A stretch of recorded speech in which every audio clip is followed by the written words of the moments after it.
Bonjour à tous, nous sommes aujourd'hui à Gap pour essayer le G1 Spiel, un aéronef entièrement métallique réalisé en dural avec une cabane en acier faisant office de cellule de survie. L'ensemble paraît robuste, mécaniquement bien agencé et recèle une appréciable qualité de fabrication. Le G1 regorge d'astuces ingénieuses au rang desquelles on placera bien sûr les ailes repliables au gabarit routier. Par rapport au modèle Gelinotte, qui dispose de becs d'ailes, la version Spiel profite de générateurs de vortex.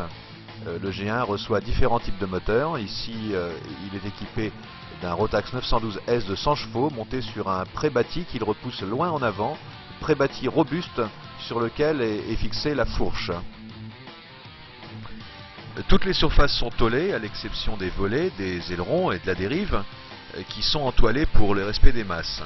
La profondeur est commandée par câble, à l'instar de la dérive et des ailerons. Les volets, commandés électriquement, peuvent être déployés en continu ou dans des positions programmées à l'avance via un bouton indexé qui possède des voyants de contrôle. L'une des astuces que j'ai trouvée la plus remarquable sur le G1 concerne ce que j'appelle la banquette.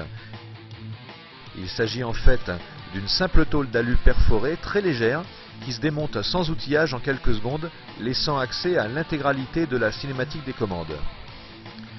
Outre la légèreté de cette conception, le fait de pouvoir retirer entièrement l'assise de ces supports, et ce très rapidement, permet de réaliser un contrôle sérieux de la cinématique des commandes, de vérifier certains branchements électriques ou encore l'intégrité du fuselage.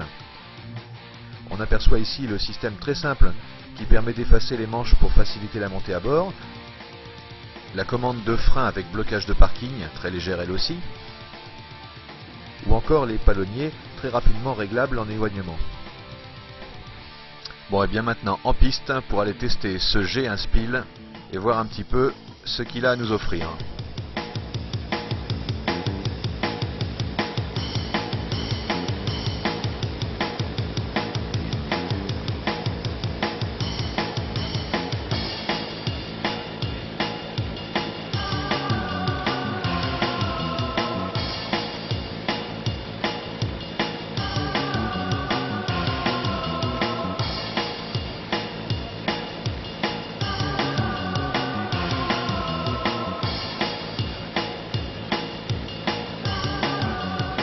Je suis avec Paul Prudent, mon accompagnateur du jour, pour essayer le G1 de G1 Aviation. Français, entièrement métallique, qui reprend la forme des appareils Stoll, à l'instar des NR 701 et autres Savannah. Une machine qui pourrait être rustique, mais qui ne l'est pas pour le coup, parce que le constructeur français a fait d'énormes efforts pour le rendre attractif au plan pratique. On a par exemple un coffre à l'arrière, dans lequel on peut poser pas mal d'objets, avec une option pour placer les skis ou tout autre matériel qu'on a besoin d'emmener, les clubs de golf ou autres. Donc cette tablette a, bien entendu, accessible en vol. Une tablette à laquelle je reprocherais éventuellement de ne pas avoir de filet pour éviter en cas de soubresaut, comme ça peut arriver parfois, que les objets partent dans toute la machine. Au niveau des performances, bon bah là nous essayons une machine qui est faite pour voler en montagne, avec une hélice Spoon de chez Duc, tripale, une hélice qui tracte très fort, permet de bons taux de montée, qui en revanche n'octroie pas les meilleures performances en termes de vitesse de croisière de pointe. Associé au moteur 100 chevaux que nous avons actuellement sous le capot, c'est donc une hélice qui va faire consommer davantage la machine pour un résultat qui est de l'ordre de 150 km/h au badin. Au niveau du confort, rien à dire. C'est une machine qui réellement, elle est entièrement paramétrable pour la taille du pilote, avec des repose-pieds, avec un élément, avec des coussins sous le siège. Donc les paramètres sont ajustables. Au niveau de la sonorité en cabine, je vais demander à Paul de mettre le moteur à 4500 tours minute pour mesurer à hauteur d'oreille ce que va donner mon sonomètre. Voilà donc le juge de paix, le voilà. Nous sommes actuellement à 112 décibels, ce qui est bien sûr dans la fourchette très haute. Maintenant, je vais demander à Paul, s'il te plaît, de mettre 5000 tours minute.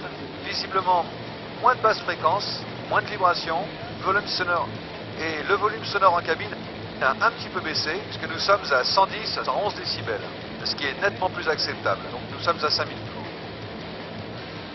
En vol, l'une des qualités qu'on apprécie le plus sur ce G1, c'est clairement sa stabilité. Stabilité sur tous les axes, une stabilité qui permet de se concentrer sur d'autres choses que le pilotage, la photographie aérienne, le travail aérien, que sais-je, et aussi regarder les paysages lorsqu'ils sont magnifiques comme ici. Donc le G1 c'est du stall et c'est aussi une machine qui est manœuvrante. Mais manœuvrante à une condition quand même, c'est d'avoir les bras bien musclés. Et pour s'en persuader, on va le faire gîter un petit peu et à droite à présent. Bon, c'est pas excessivement rapide, on compte aux alentours de 3 secondes pour faire des renversements, des basculements de moins 45 à plus 45 degrés. Bon, par contre, ça reste extrêmement simple dans la manipulation. C'est quand même un petit peu physique. C'est-à-dire qu'actuellement, nous faisons ces tests aux alentours de 120 km/h et que, bien entendu, les gouvernes sont beaucoup moins rétives à plus basse vitesse, notamment aux alentours de 90 ou 100 km/h.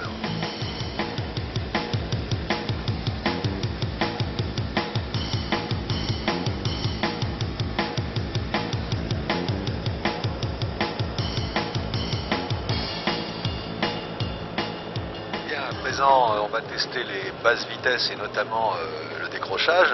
Donc moteur tout réduit, la vitesse chute à 60 km/h et on tire le manche jusqu'au ventre pour voilà, une petite abattée douce.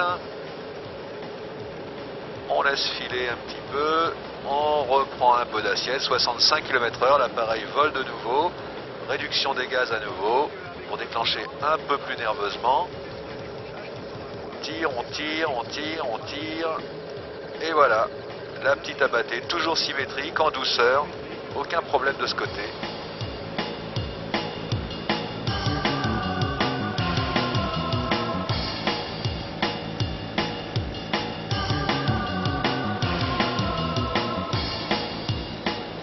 Nous sommes au sud de Gap, dans cette région magnifique où la moyenne des sommets culmine entre 4000 et 7000 pieds et qui offre pour chaque minute de vol l'occasion de s'extasier devant des panoramas fantastiques. Le G1 revendiquant des performances stall, il serait dommage de ne pas profiter de l'expérience de Paul Prudent, expert en vol de montagne.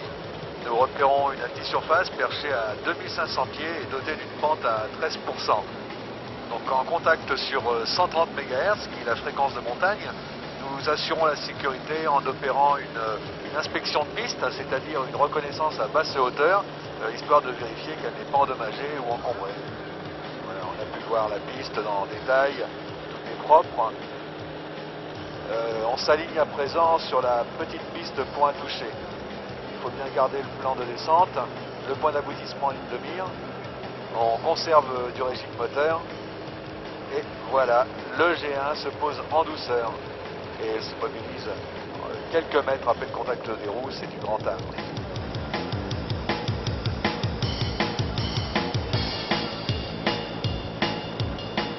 Nous survolons à présent la ferme solaire de Curbance dans les Alpes de Haute-Provence. Le plus grand parc européen de production d'électricité à base de panneaux photovoltaïques géré par une filiale du groupe Suez, qui se trouve sur le site du col de Blo à 1000 mètres d'altitude. Cette ferme répartie sur une centaine d'hectares accueille 145 000 panneaux solaires qui produisent 43 MW d'électricité. On est juste en droit de regretter que les panneaux aient été fabriqués en Chine, l'Europe ayant un besoin vital de contrats d'envergure comme celui-ci et devant se contenter des efforts énormes que font les petites entreprises comme G1 Aviation, DTA, Imbert, Air Création ou Aéroservice Guépard pour se sortir de la ronde dans laquelle certains dirigeants nous ont mis. Enfin là n'est pas le propos. Bon, bien, nous voici de retour sur l'aérodrome de Gap, Tallard, en vente arrière rapprochée et en base rapprochée également pour effectuer un atterrissage court. Bon, comme on est un petit peu bas, on maintient un tout petit filet de gaz et on va se poser sur la piste en herbe, la 21 herbe gauche, avec un badin qui est maintenant à 70 km/h, 65 à présent. Donc on a mangé un tout petit bout de piste sur ce premier atterrissage, mais force est de reconnaître que le G1 est facile. Faut juste faire un peu attention de bien tenir la profondeur au dernier moment à l'arrondi. Et voilà, le G1 est posé. Aucun problème pour l'atterrissage avec cet appareil. Mon bilan au terme de cet essai, il est très simple. Le G1 tient ses promesses, C'est un ULM Stall, un vrai. Un défaut, la lourdeur des ailerons. De nombreuses qualités, notamment la stabilité, bien sûr les performances à basse vitesse, le roulage.